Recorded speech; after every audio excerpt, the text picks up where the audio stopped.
morning to all of you and welcome to the second episode of Facts Talk podcast. This project is made possible through the collaboration between Facts Asia and the Konrad Adenauer Stiftung Philippines. I am Diane Carrer. I'm a TV host and news anchor based in the Philippines, and I'll be your host for this series. Here in Facts Talk, we will examine Europe's strategy for cooperation in the Indo-Pacific. And today, we will focus on the second priority area for cooperation, and that is green transition. In the past few years, European states have been actively engaging in the Indo-Pacific. Last year, Facts Asia and CAS Philippines launched a compilation of special articles that tell us how European states have significant interest in the region, including their policy recommendations for cooperation between the Philippines, ASEAN, and the European Union. Now, in our second episode, we will talk about the developments in green transition concerning Indo-Pacific states and EU foreign policy. The EU, in particular, announced this priority area aims to work with partners to fight, mitigate, and adapt to climate change, and to counter biodiversity loss, pollution, and other forms of environmental degradation. Joining us today in our second episode, our special guest from the Institute for European Environmental Policy, or IEEP, Mr. Martijn Pakker, Head of Strategic Relations and Activities of IEEP, and Mr. Antoine Oger, IEEP's Head of the Global and SDGs Program. Gentlemen, welcome to the podcast. How are you? Very fine, Diane. Thank you very much. Very well. Thank you, Diane. And thank you for joining us today.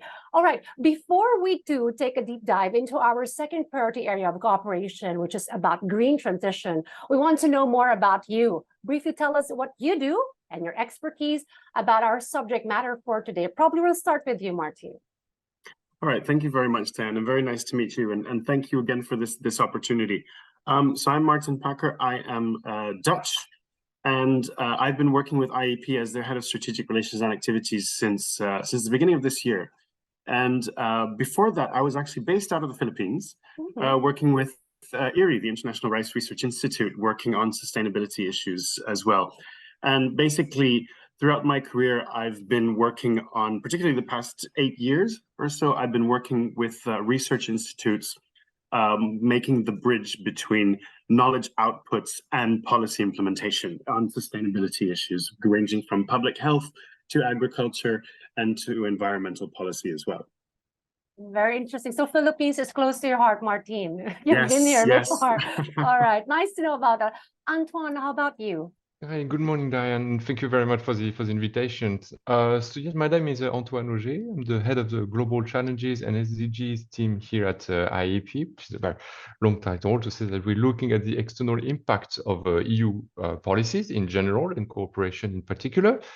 I've joined IEP 2 years ago, and before that, I worked for a little bit over 10 years on the EU cooperation policy, implementing cooperation projects that the EU is financing throughout the world, and in particular in the Indo-Pacific region. I've worked a lot with Indonesia in particular, and but other countries as well.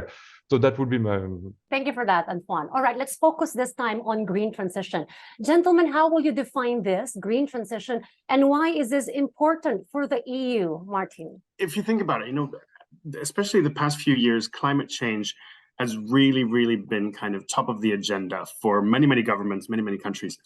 And climate change and environmental degradation are really kind of an existential threat at the end of the day to both the European Union and the rest of the world. And I think also particularly in the Philippines, getting harder, having lived there, being hit harder and harder by many more natural disasters, typhoons, those kind of things, which are just becoming much more violent, much less predictable. And so it's very important. And to overcome these challenges, back in 2020, the European Union adopted the European Green Deal, the EGD, which is its new growth strategy, which really basically aims to make Europe climate neutral by 2050, but at the same time boosting the economy through green technology, but also kind of turning these climate and environmental challenges into opportunity through a just transition and making sure that we stay within our planetary boundaries.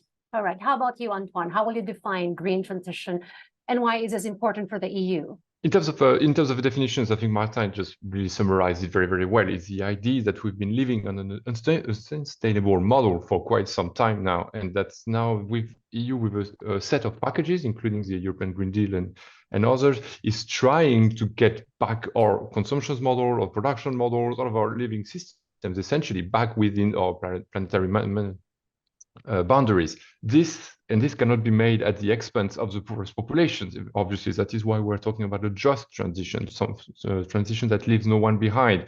So these are the very concepts that are at the core of EU policies at the moment. And of course, in terms of external impact of the EU policies, of the external cooperation of the EU is obviously a key factor as well, especially with regions that are facing, as Martijn has just highlighted, a number of very strong climate-related challenges and catastrophes. What can the Indo-Pacific region learn from the EU's experience and approaches? And why is the EU interested to share its experiences through the EU strategy for cooperation? Martijn. So I think if we look at the Indo-Pacific region and we look at the supranational bodies such as ASEAN, such as SAARC, these are bodies which, similar to how the European Union works, really have the potential to set regional agendas, regional priorities, and trans-boundary, cross-border cooperation. And I think that that's something that is definitely something that can be learned from the European Union. I don't, not saying that the model should be entirely followed in terms of decision making, but being able to act as a bloc and coming forward as a bloc and creating these regional policies, because climate change does not stop at borders at the end of the day. We really want to make sure that, particularly if we look at the Pacific region, a lot of countries can pool their resources, can pool their knowledge, can pool their expertise to really be able to address climate change through it. And then, of course, why would the EU be interested to share its experience? I think at the end of the day, coming back to what Antoine was saying before, the European Union, of course, doesn't operate in a silo at the end of the day.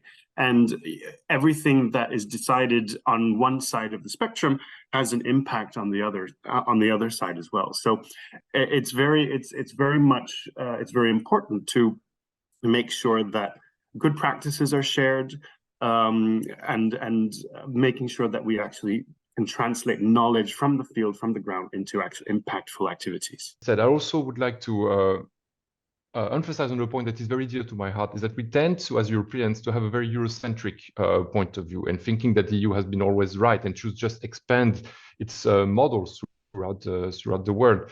And that is something that we should be careful about. Even at the end of the day, each country and each region has the capacity and the rights to actually design their own sustainable development pathways. So also would like to keep in mind that the EU consumption, the footprint per capita of the EU is still way higher than what is sustainable at a global level, which is not the case for most other regions of the world. So I just wanted to put these benchmarks in place. That being said, the EU obviously has a very strong external impact on other countries and other regions of the world. It actually has a name. It's called the Brussels effect. Like something that the EU, just by the sheer size of its internal market, of its consumption patterns, etc., it's a very, very attractive economic bloc for many other economies of the world. And so it's the financial flows or the cooperation policies, for instance. So we are, as Martijn has said, embedded in a system. Whatever we do have impact on each other. So I think for the other countries of the world, it's always very good to look at what the EU is doing and perhaps take the best of it. There are some policy development processes that the EU is doing relatively well, a bit slow, but still relatively well. It has a separation of levels, what we call subsidiarity, whereas not all political levels are implementing policies all of the time. Some levels might be more relevant than others, depending on the regional level, the national level, the local level, and so on. And these are approaches that could be functioning quite well for such complex political entities. And these are regions on the Indo-Pacific part of the world that could also take some inspiration from. So the EU, both in terms of policy development processes and in terms of what policies are implemented, which are arguably quite well advanced, could indeed set an example for other countries and regions of the world. Well, indeed, a lot can be learned from EU. All right. What are the distinctive features for cooperation and or hard connectivity and soft connectivity potentials that may contribute to better cooperation between European states and the Indo-Pacific region? That's actually a very good question. It builds a little bit on what Antoine and I have been saying before. I think, if you distill the word cooperation, it's a two-way street at the end of the day, and having also been kind of at both ends of that table, I think there's a wealth of resources that can flow not only from Europe into the Indo-Pacific region, but there is also a huge amount of brain power, experience, knowledge that can flow from the Indo-Pacific region back into the European Union in terms of expertise, in terms of knowledge. So there's really a lot that cooperation, and the biggest opportunities for cooperation are actually really to turn that into a two-way street. Just as Antoine said, there's no this model of Europe kind of telling the rest of the world what to do is we're moving away from that at the end of the day, and we really are moving more towards this model, and particularly when we look at environmental policy, when we look at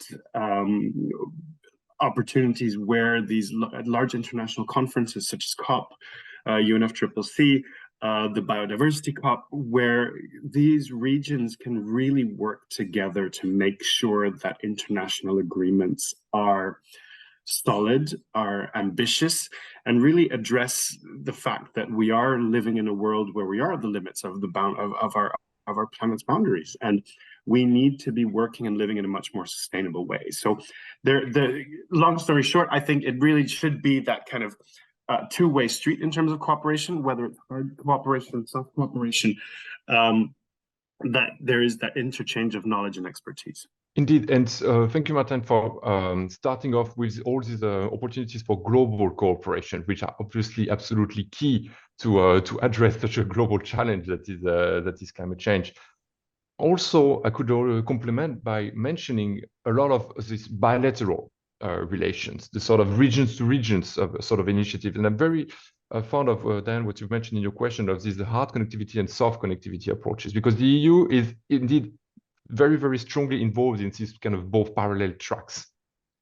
This is both a chance and a challenge, which means that the chance that we have a multiple arrays of cooperations, some of which are more concrete than others, let's say, which is always good. The issue that we can come with is that sometimes it lacks clarity, and for our partners around the world, sometimes it's not exactly clear how and when and through which channel it could cooperate with the EU. So these are both to keep in mind.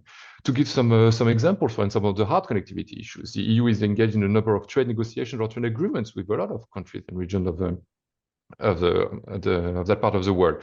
We're engaged in trade negotiations with Australia, with Indonesia. We've just completed a negotiation with New Zealand. We are negotiating with India at the moment. We just started a trade negotiation with Thailand. We're considering relaunching those with Malaysia and the Philippines as well. The EU is also considering relaunching trade negotiation with the ASEAN region as a whole, so region to region, bloc to bloc.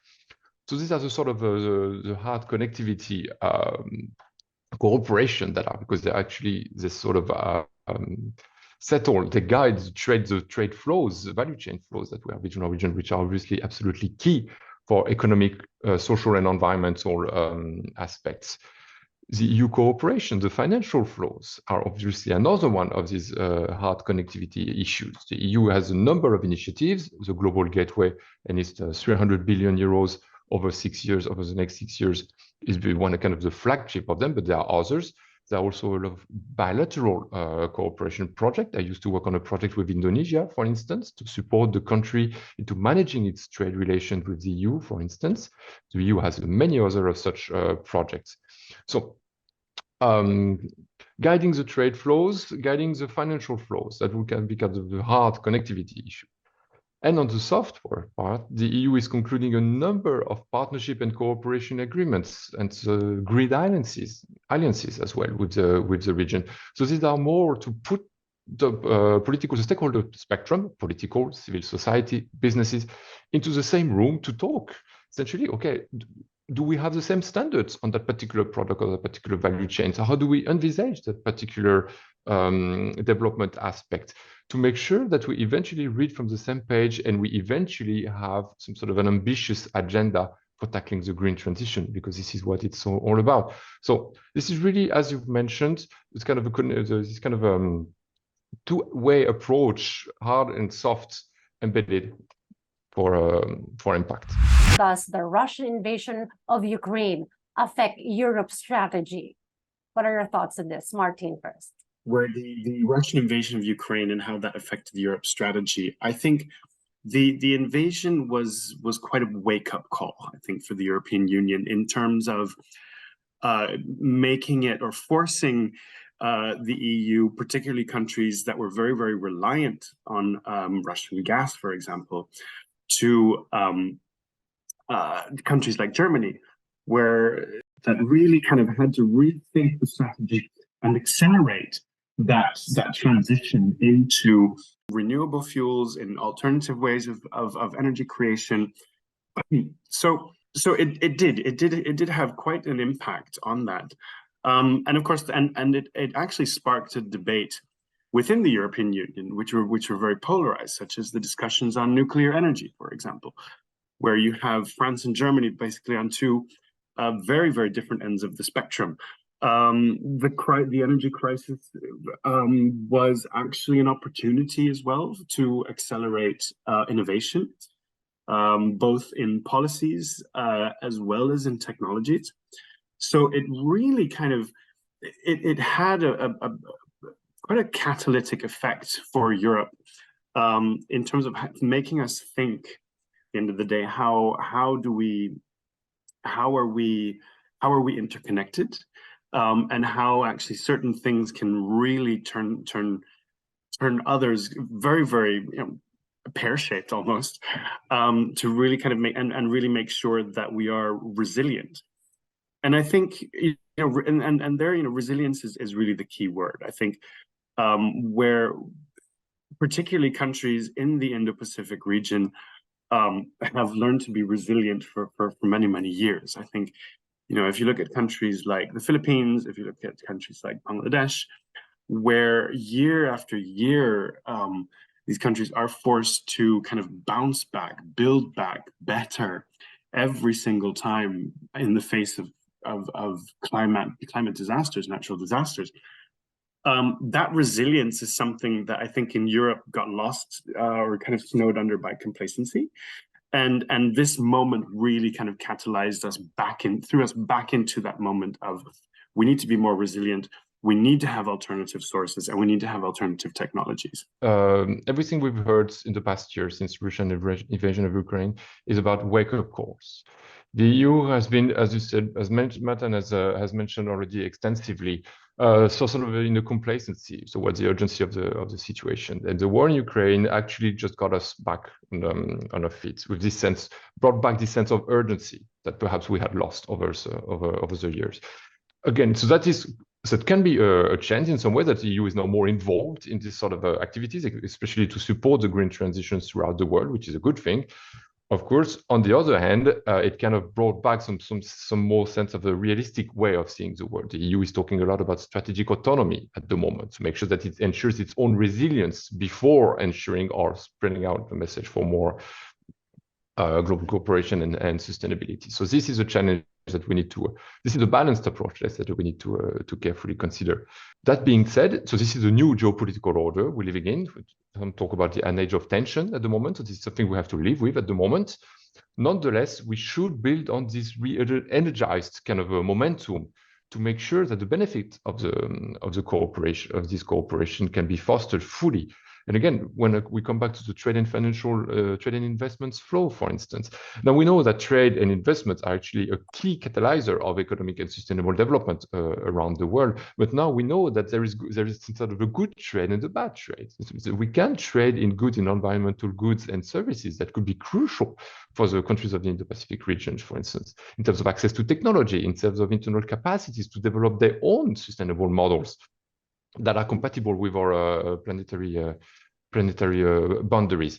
So the EU's role in all of this, EU's cooperation role in all of this, is to foster that kind of positive impact around the world. Well, gentlemen, I want to know your views this time on an issue close to our hearts, and that is about the West Philippine Sea or the South China Sea. Well, this is an area that is contested by many countries, but also, as you mentioned, climate change and global warming challenges do not have borders. Well, do you think there is a potential for the area to be an area of cooperation rather than an area of competition? And can the ASEAN claimants work and convince China to work together in terms of energy security, for example? So can the EU or other countries in the region have a role in this? What do you think, Martijn? Well, first of all, I'm not in a position to comment on the claimants of the certain little islands. So, but I think, you know, in terms of cross-border collaboration, I think ASEAN already has an enormous potential to be able to do that together as a bloc on these individual islands. And I mean, I think particularly if you look at the entire kind of Indo-Philippine archipelago, where, you know, there's many countries, many different policies, but very, very strong movements, I think, as well for just and green transition there as well within ASEAN. I think it's very, very important to act as a bloc towards other countries in the region.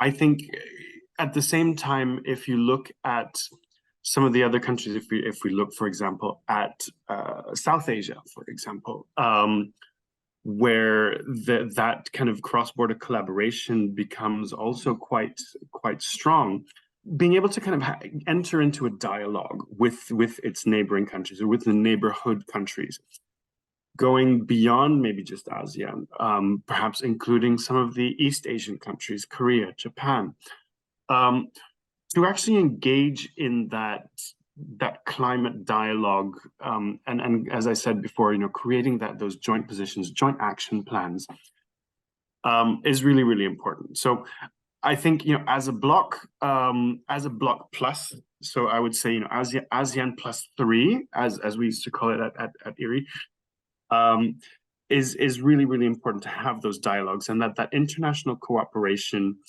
in terms of climate sustainability and environmental sustainability is very, very solid and adheres to the agreements that are made at the much higher level, such as, for example, the UNFCCC COP.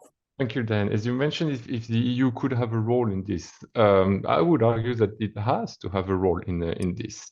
The EU has the tools to be a major actor in these situations. So obviously, as I've said before, we live in an age of tension, and that particular part of the world is a key aspect of it, is a key region of this, is a key geographical area where these tensions can sometimes manifest.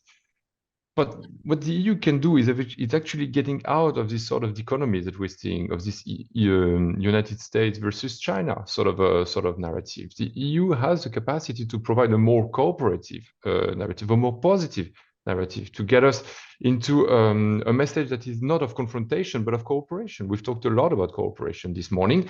The EU has the tool to foster that approach in terms of diplomacy, in terms of financial attractiveness, in terms of trade relations, in terms of cooperation policies. The EU has, we mentioned, hard connectivity and soft connectivity approaches. The EU does possess all the tools to be a major actor in these tensions, but to bring about a different way, a more positive, a more cooperation-based way.